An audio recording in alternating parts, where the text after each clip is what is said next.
Akşam sabah oğrun bakıp gözlerini süzen kimdi?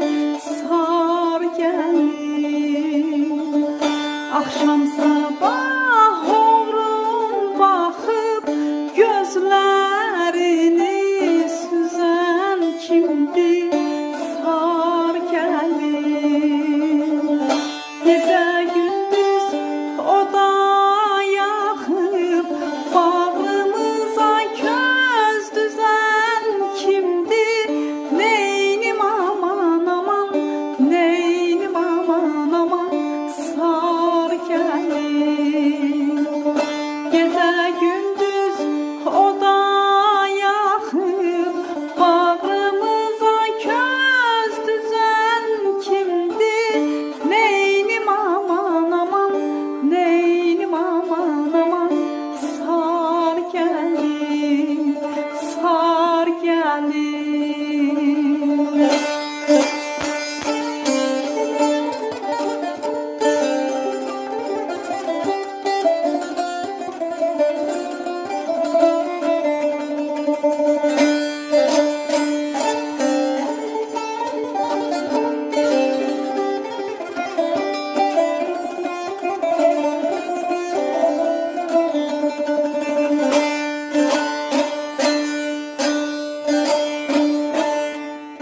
Aşığına vermez aman, dumayan üstten ener duman, sar gelin.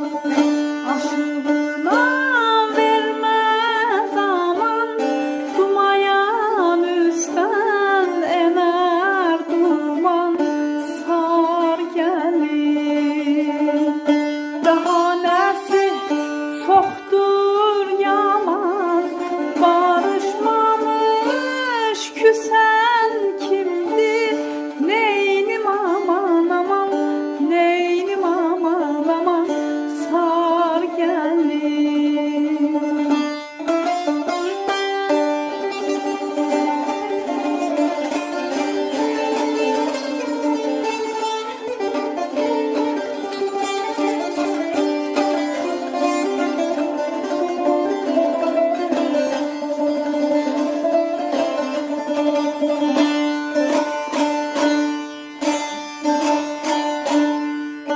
Orhan Paşa bu dünyada, gör kim bizi salmaz yada, sar gelin.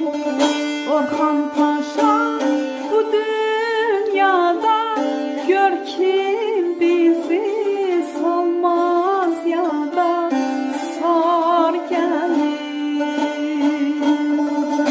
Benden beter yanıp orada, ayrılığa gözlen kimdi? Neynim aman aman, neynim aman aman, sar gelin. Benden beter yanıp orada, ayrılığa gözlen kimdi? Neynim aman aman, neynim aman aman, sar gelin, sar gelin, sar gelin yanıma.